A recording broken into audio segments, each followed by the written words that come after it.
नवरात्रि 9 रातों का ये त्योहार जो माँ पार्वती के 9 शक्ति का प्रतीक है। पर क्या आप जानते हैं नवरात्रि का पहला दिन खुद माँ दुर्गा की एक नई शुरुआत की कहानी है। आइए जानते हैं माँ दुर्गा के पहले रूप माँ शैलपुत्री की कहानी। राजा दक्ष की एक बहुत ही सुंदर पुत्री थी, सती। वो न केवल सुंदर थी बल्कि उनका हृदय भी बहुत कोमल था। अपने पिता की सबसे लाडली बेटी होने के कारण राजा दक्ष चाहते थे कि उनकी बेटी का विवाह एक धनवान और प्रतिष्ठित वर से हो। किंतु सती का प्यार तो सिर्फ भगवान शिव के लिए था। उन्होंने ठान लिया था कि शिवजी के अलावा वो किसी और से विवाह ही नहीं करेंगी।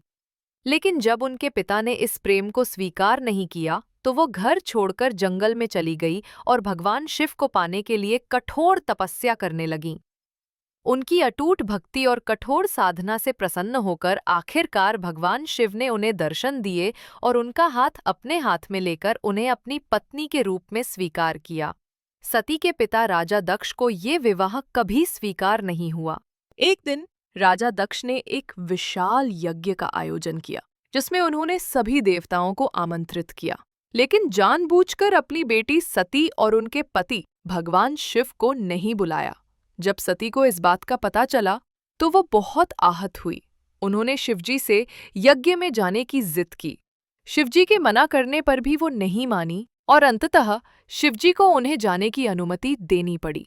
जैसे ही सती उस यज्ञ में पहुंची, उनका स्वागत अपमान और उपहास से हुआ। उनकी अपनी बहनों ने उन पर ताने कसे। सबसे बड़ा झटका तब लगा जब राजा दक्ष ने खुलकर भगवान शिव का अपमान किया।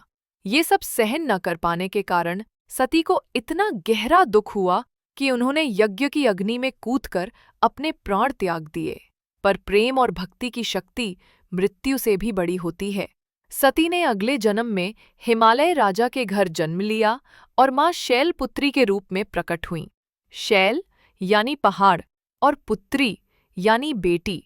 इस तरह वो बन गईं पहाड़ों की राजकुमारी। माँ शैलपुत्री एक बैल पर सवार होती हैं, जो हमें धैर्य और मजबूती सिखाता है। उनका त्रिशूल जीवन के 3 महत्वपूर्ण पहलुओं को संतुलित करता है: इच्छा, शक्ति और ज्ञान। और दूसरे हाथ में कमल का फूल है, जो मन की पवित्रता को दर्शाता है। नवरात्रि के पहले दिन माँ शैलपुत्री की पूजा करने से हमारी लाइफ स्ट्रॉन्ग बनती है।